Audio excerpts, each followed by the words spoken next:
Caiaphas, a prominent Jewish leader in the 1st century, is remembered in Christian tradition for his role in the trial and crucifixion of Jesus Christ. As high priest, Caiaphas was both a religious leader and a political figure, navigating the tensions between the Jewish people and the Roman authorities.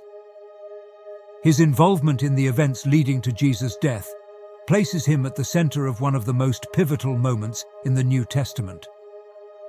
Joseph Caiaphas was appointed high priest of the temple in Jerusalem around AD 18 by the Roman governor Valerius Gratus and held the position until AD 36, one of the longest tenures recorded.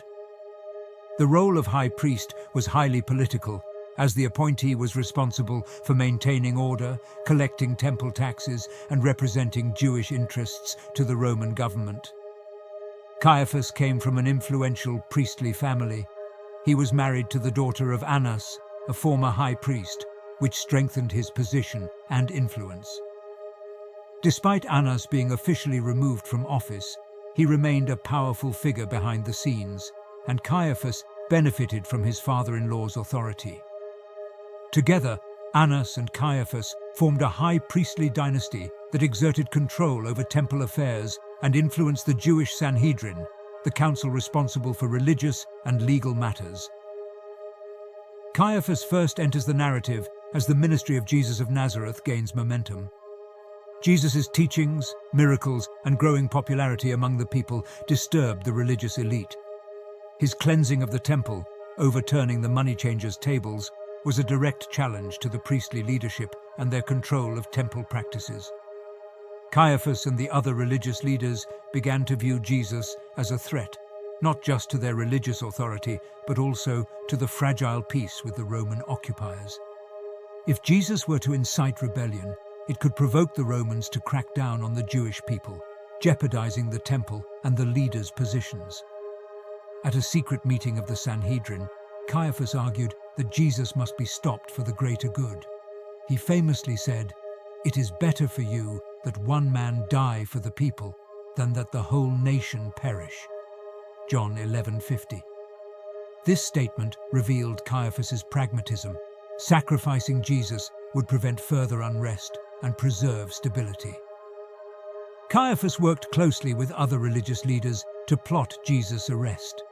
Since arresting him publicly might cause an uproar, they sought a secret opportunity.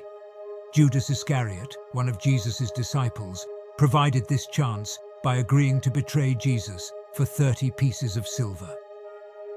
On the night of the Passover, Judas led the temple guards to Jesus in the Garden of Gethsemane. Jesus was arrested and taken to Caiaphas' house, where an informal trial took place during the night. This trial was highly irregular. Jewish law discouraged trials at night and prohibited sentencing without full Sanhedrin deliberation. But Caiaphas and the other leaders were determined to convict Jesus quickly. Caiaphas presided over the first part of Jesus' trial. The religious leaders presented false witnesses, but their testimonies did not agree. Finally, Caiaphas directly asked Jesus, "Are you the Messiah, the Son of the Blessed One?" Mark 14:61.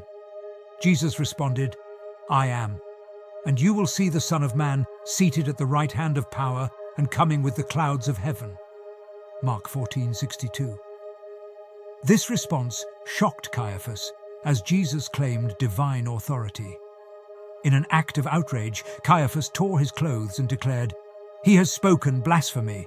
Why do we need any more witnesses?" Matthew 26:65. With that, the council agreed Jesus deserved death for blasphemy. However, since the Sanhedrin lacked the authority to execute criminals under Roman law, Caiaphas sent Jesus to the Roman governor, Pontius Pilate, for sentencing. Caiaphas and the Jewish leaders framed their charges against Jesus as a political threat to Roman rule. They accused him of claiming to be King of the Jews, which would make him an enemy of Caesar. Pilate, initially reluctant, questioned Jesus, but found no basis for a death sentence. The religious leaders, under Caiaphas' leadership, continued to pressure Pilate, insisting that Jesus be crucified. Pilate, fearing unrest, gave in to their demands and sentenced Jesus to death. The crowd, incited by the religious leaders, called for Barabbas, a known criminal, to be released instead of Jesus. Jesus was crucified on Golgotha, and Caiaphas and the other leaders believed that with his death, the threat to their authority had been eliminated. Soon after the crucifixion, reports began circulating that Jesus had risen from the dead. Caiaphas and the Jewish leaders tried to suppress these rumors, even bribing the guards at Jesus' tomb to say that his disciples had stolen the body, Matthew 28:11-15. However, the resurrection sparked the rapid growth of the Christian movement. The apostles began preaching boldly in Jerusalem, performing miracles and proclaiming that Jesus was alive. In Acts 4, Peter and John healed a lame man at the temple and were arrested by the authorities. They were brought before the Sanhedrin, where Caiaphas was present. When questioned, Peter declared, "Salvation is found in no one else, for there is no other name under heaven given to mankind by which we must be saved." Despite their frustration, Caiaphas and the Sanhedrin could not deny the miracles performed by the apostles. They threatened Peter and John, ordering them not to speak in the name of Jesus. However, the apostles boldly refused, and the Christian movement continued to grow. Caiaphas' actions were driven by a desire to maintain religious authority and preserve peace with the Roman occupiers. However, his attempts to silence Jesus and his followers ultimately failed as Christianity spread throughout the Roman Empire.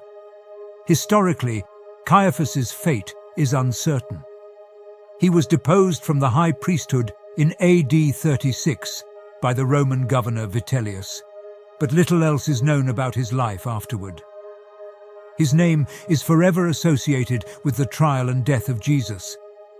He chose to sacrifice an innocent man to preserve his authority and avoid political upheaval.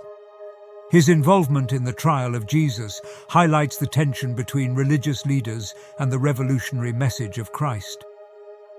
Though he believed he had ended the threat of Jesus, Caiaphas unwittingly set the stage for the spread of Christianity and the transformation of history.